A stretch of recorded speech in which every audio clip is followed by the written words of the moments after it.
Hello and welcome again to the Writer Review. This is Eric Carruth Writer, and this week we're going to be taking a look back at the 2017 war drama film titled Dunkirk. Now, Dunkirk runs for 1 hour and 46 minutes long. It is directed by Christopher Nolan, who of course brought us some great movies in the past few decades, including Memento, the Batman trilogy, one of my personal favorites, Insomnia, which stars Al Pacino and Robin Williams. It is produced by Christopher Nolan and Emma Thomas. The script was written by Christopher Nolan. The score was done by Hans Zimmer.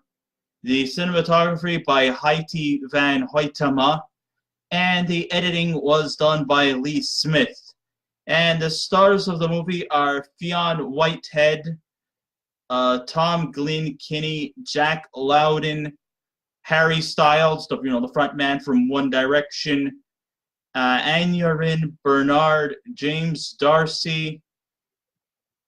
We also have Barry Keoghan, Cillian Murphy, who, of course, played Scarecrow, Dr. Jonathan Crane from Batman Begins. Yeah, he was in there. Let's see, we also have Kenneth Branagh, well-renowned director and actor, who has done several Shakespearean works, amongst many other movies within the realms of British theater.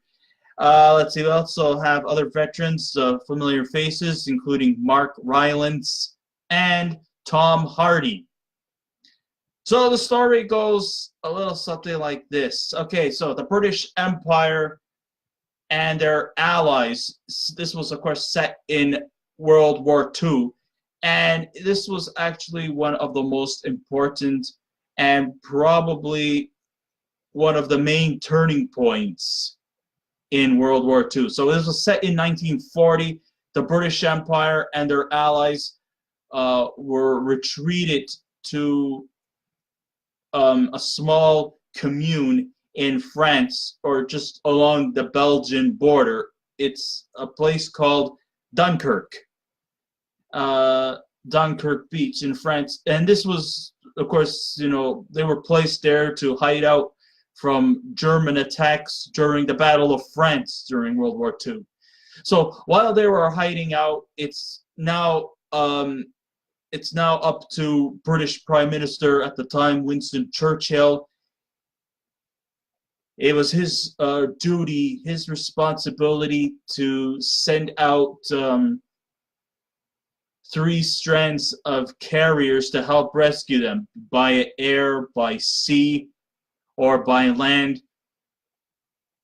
His responsibility was to get these soldiers out and bring them back to safety, if there is any place of safety. This is, a pretty sad moment in life. This was a pretty sad moment during World War II. What I think Christopher Nolan brings to this movie is the feeling of realism here. And, like I said, this is, pretty heavy-handed stuff here that is given to us. But I think one of the traits that makes this movie really stand out is the realism. So under the direction and script of Christopher Nolan, Dunkirk, based off of actual events, sends us back to May of 1940 to World War II on the beaches of Dunkirk, where soldiers were stranded, and it's up to the military to evacuate them, whether by air, land, or sea. And what makes this movie stand out is that, unlike most Nolan movies that go way beyond the 2-hour mark, this film was really much downsized to just a bit above the 1 hour and 45-minute time limit. In the end, and I think that's not exactly a bad thing, and it's not because I can't sit there for 2 hours. I don't have a short attention span or anything like that. Hell, I once sat through 4 hours watching the Ten Commandments. So that just goes to show you just how great amount of patience I have. If I could sit through 4 hours of fucking Ten Commandments, excuse my language, I could sit through anything. Just give me the time and space and I'll do it. It has to be on a day when I'm a little bit more free so I can sit down and watch a movie that could go for 3 or 4 hours. But here, fortunately, this movie is 1 hour and 45 minutes long, and I think that's actually not a bad thing. You know, when you think about it, less can mean more. Because if you go a movie and you expand it, of a movie of this caliber and you expand it to like 2 hours, 30 minutes long, basically the majority of the movie ends up being just filler and unnecessary scenes that would spark very little to no interest. So by downsizing it to 1 hour and 45 minutes is not entirely bad. In the end, the old quote of less is more stands true here, with the film not heavily dependent on dialogue and the action scenes that are scarce, because anywhere past the 2-hour plateau, this movie would have been overkill. So, in other words, what I'm trying to say here is that this movie has the less is more theories down straight. We're not seeing gratuitous violence. So don't worry, we're not watching a bunch of soldiers kicking Nazi asses. We're not watching a plethora of bombs dropping.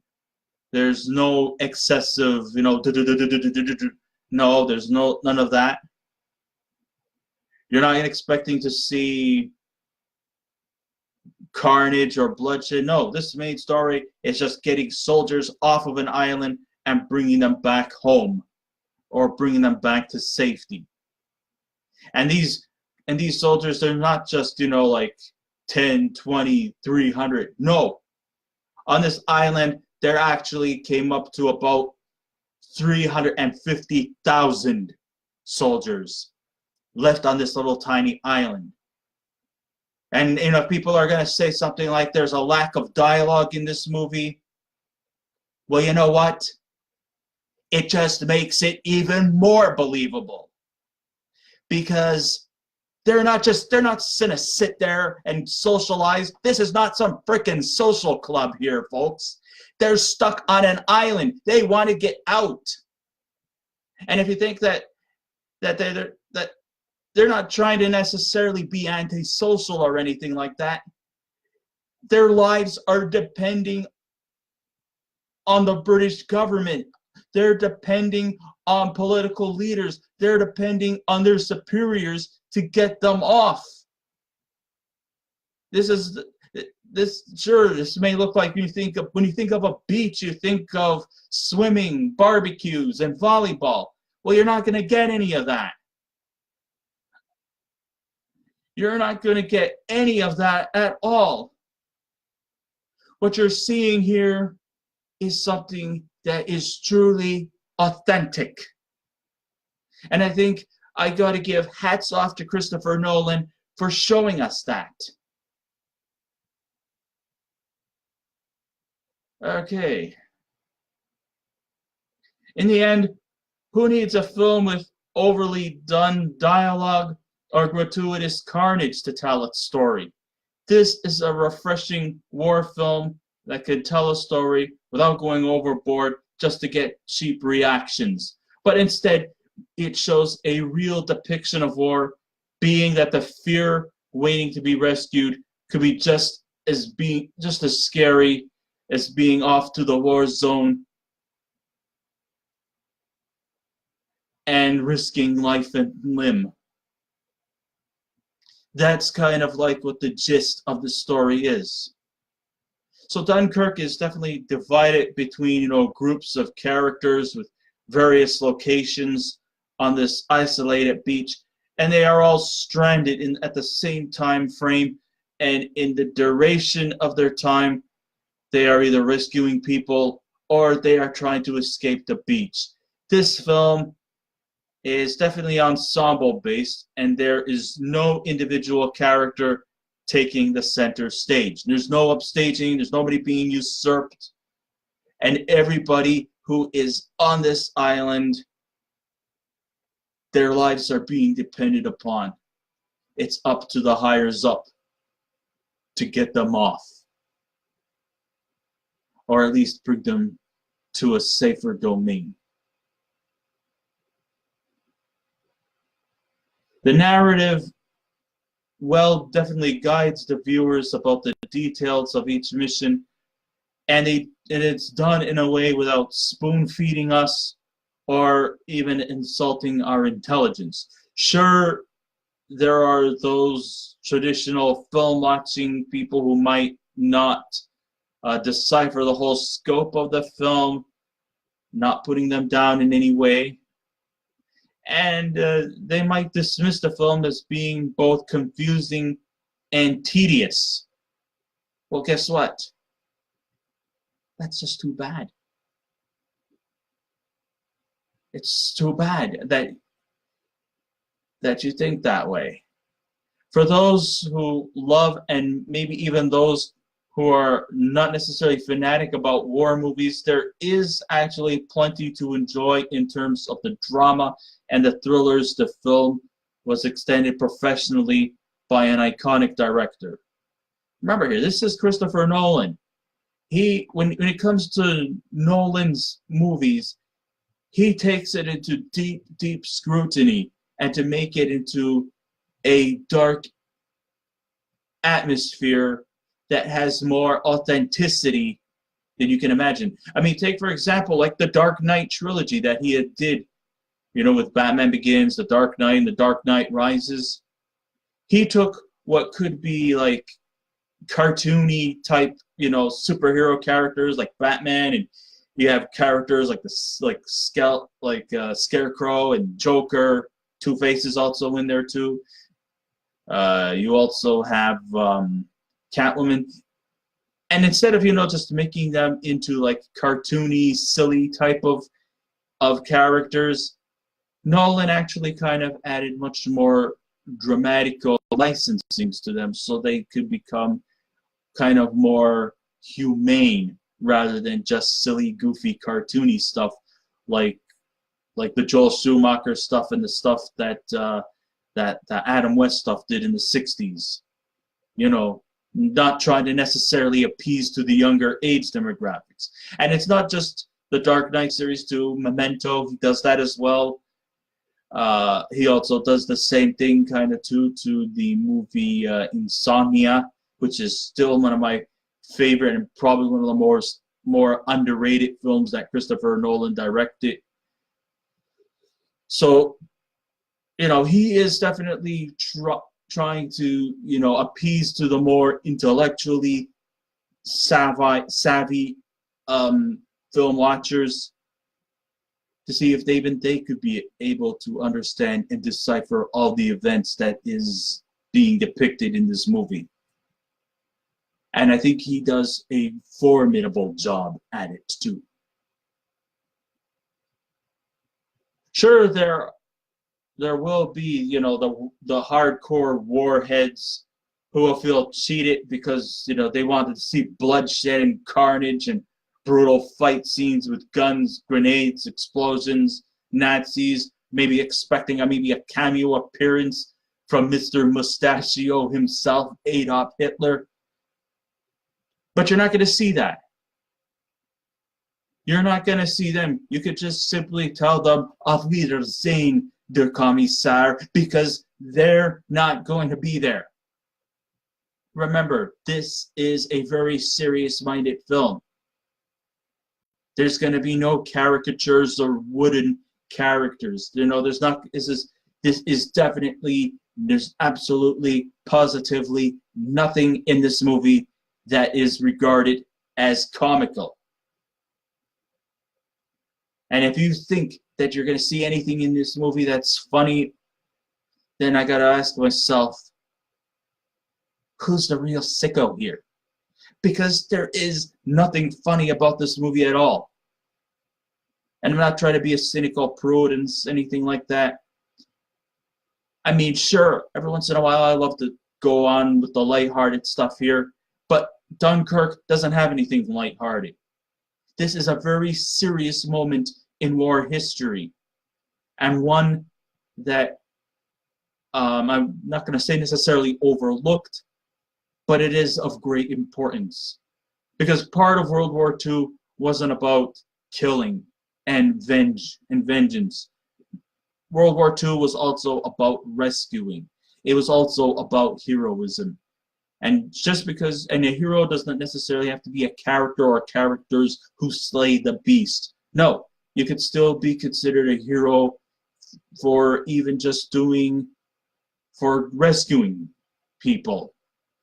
And I think those are actually the real true heroes in this story. Because in World War II, the only people who really ever get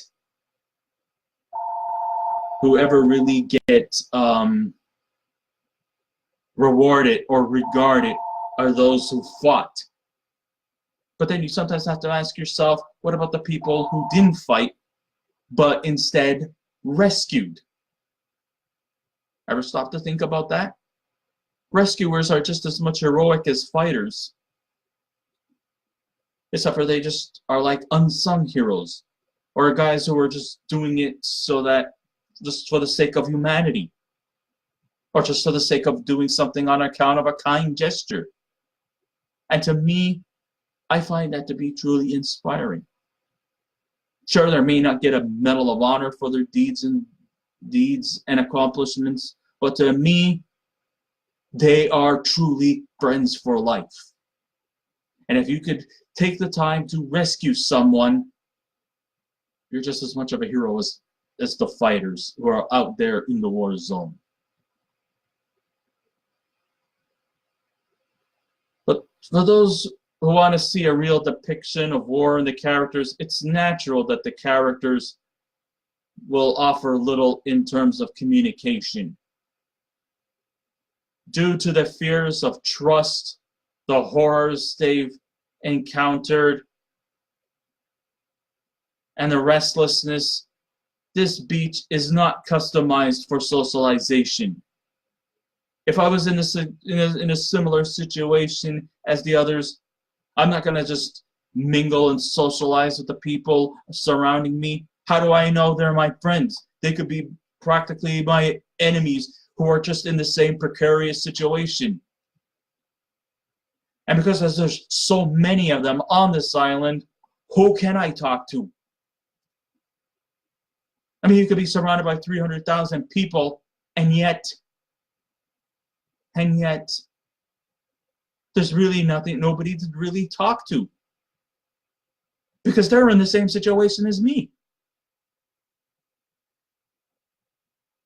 And it's not because I'm trying to be antisocial or to be reclusive or to be withdrawn. It's because I want off this island.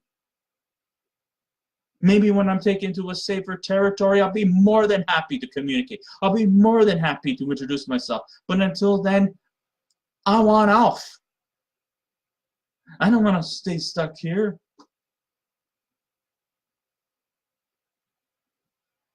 If it was some kind of island retreat, by God, then we could talk swimming and barbecues and volleyball. But until then, none of that.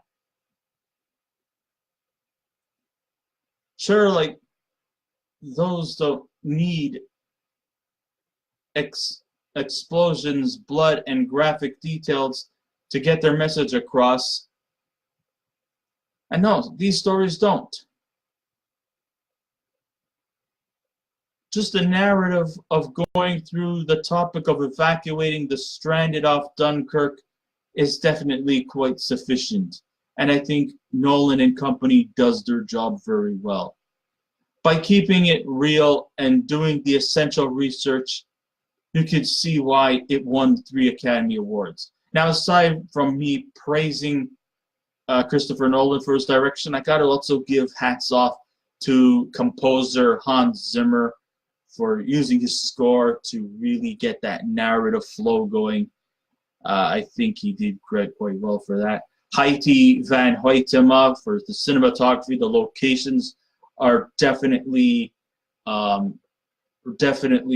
like really out there to capture that essence of isolation, insubordination, and just the fear of whether or not you're going to be rescued. And even the scenes where there were the rescue missions and the people trying to save these soldiers, you could clearly tell that they also look and feel real as well. In its duration of 1 hour and 46 minutes long, the dialogue is really at the most maybe 30 minutes of it. And sure enough, fans might be bored by this. But you know what? Those who felt bored by this whole scenario of a lack of dialogue in this movie, too bad.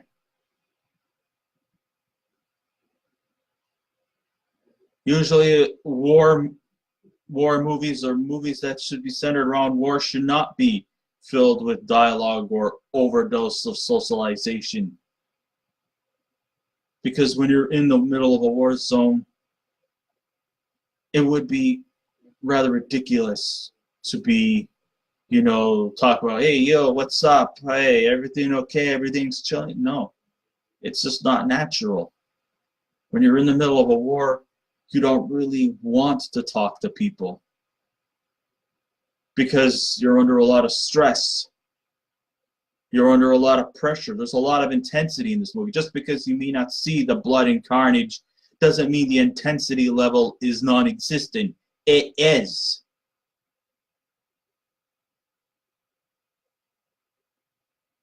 But that's kind of like what the point is to this whole story, this whole movie.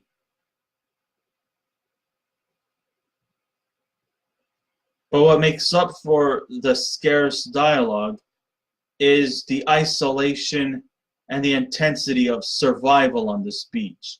And what I mean by survival on this beach, it's not, like Lord of the Flies type of isolation where the boys are stuck on the island and then all of a sudden they start to materialize and become, at one time civilized school children. They eventually became brutal savages. You won't be seeing something like that. But instead, you will be seeing people who are like practically sitting ducks trying to survive on this island. And it's up to, Winston Churchill and all the other higher-ups in the European government to try to get these people off the island as soon as possible. And no time should be wasted. I think we can all get a grip of that the fear of when and where the enemies will strike also comes to mind. And, once again, I got to give hats off to composer Hans Zimmer. The score definitely generates quite nicely to the fear these characters are enduring. As audience members, from what we're here is we expect from the backstories, but we could still picture in our minds the graphic scenery these soldiers had encountered before.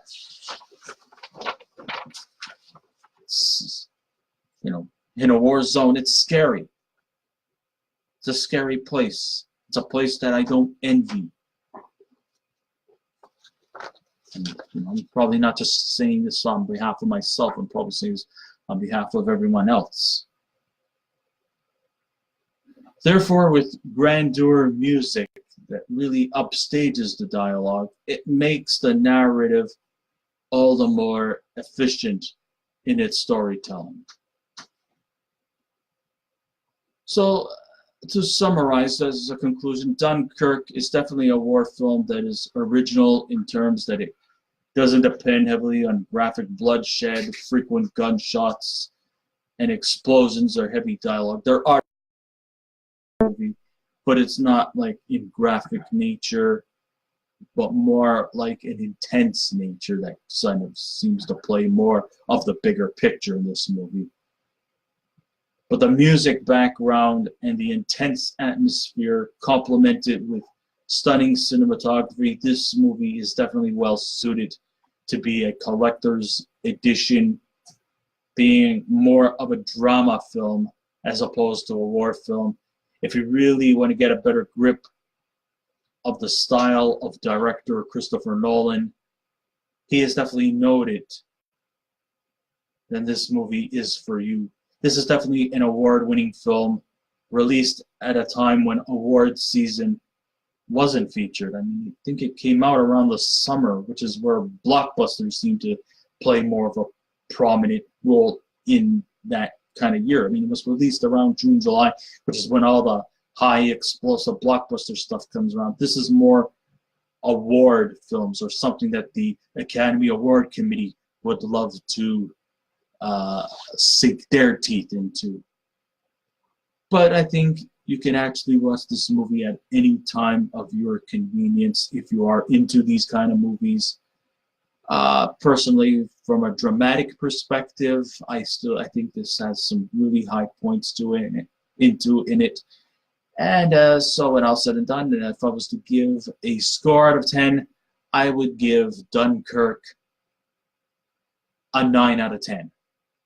I highly recommend that you all see this movie. You know, like I said, it's not counting for everyone's taste, but different strokes for different folks, and so on and so forth, and Scooby-Dooby-Doo. Okay.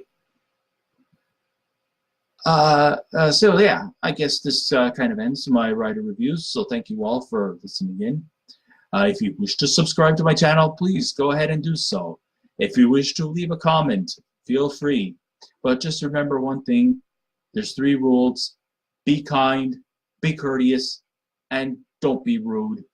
And I will be back again with another movie review. So until next time, this is Eric Carrot Writer saying, keep watching those movies, and I'll see you around. Goodbye.